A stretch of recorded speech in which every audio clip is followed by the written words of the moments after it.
అత్యుత్తమర్యాంకులే లక్ష్యంగా నారాయణ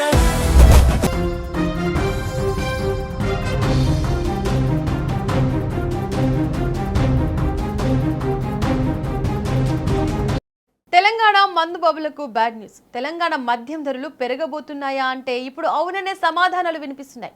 ఇప్పటికే మద్యం ధరలు ఎక్కువగా ఉన్నాయని ఫీల్ అవుతున్న టైంలోనే త్వరలో మరోసారి ధరలు పెరిగే ఛాన్స్ ఉండడంతో మద్యం ప్రియులు తలలు పట్టుకుంటున్న పరిస్థితి. తయారీ ఖర్చులు పెరిగిపోయాయని చెబుతున్న డిస్టిలరీలు బేసిక్ ప్రైస్ పెంచాలని ప్రభుత్వాన్ని కోరుతున్నాయి.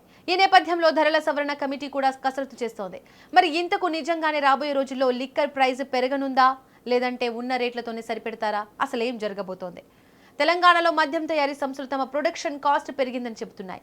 ముడి సరుకులు, ప్యాకేజింగ్, రవాణా వంటి ఖర్చులు పెరగడంతో ప్రస్తుత బేసిక్ ప్రైస్ కు మద్యం సరఫరా చేయడం భారంగా మారుతోందని డిస్టిలరీలు ప్రభుత్వానికి వివరించింది.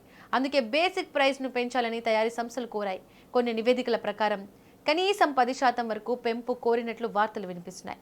మరోవైపు ధరల సవరణలపై ప్రభుత్వం ఏర్పాటు చేసిన కమిటీ కూడా ఈ అంశాన్ని పరిశీలిస్తోంది. అయితే ధరలు పెంచడం ఒక్కటే ఆప్షన్ కాదని ప్రభుత్వం భావిస్తున్నట్లు టాక్. ఇక ఇటీవల ధరల సవరణ కమిటీ సమావేశం వాయిదా పడడంతో ప్రభుత్వం ఎలాంటి నిర్ణయం తీసుకుంటుందనే దానిపై సస్పెన్స్ కొనసాగుతోంది.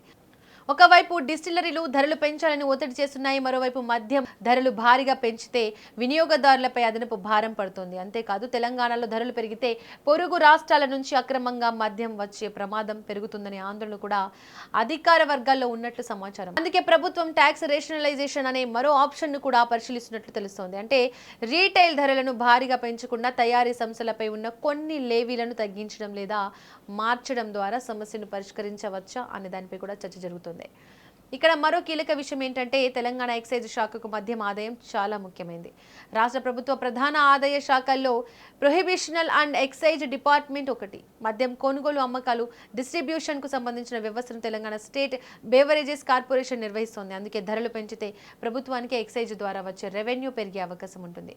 కానీ అదే సమయంలో ధరలు పెరగడం వల్ల వినియోగదారులపై భారం, బార్డర్ నుంచి అక్రమ మద్యం రాక వంటి సమస్యలు కూడా ఉన్నాయి. ప్రస్తుతం మాత్రం 8 నుంచి 10% ధరల పెంపు అనేది చర్చల్లో ఉన్న ప్రతిపాదన మాత్రమే. ఫైనల్ నిర్ణయం కాదని తెలుస్తోంది. ప్రభుత్వానికి చివరికి రీటైల్ ధరలు పెంచుతుందా లేదా ట్యాక్స్లను సర్దుబాటు చేస్తుందా అన్నది కీలకంగా మారింది.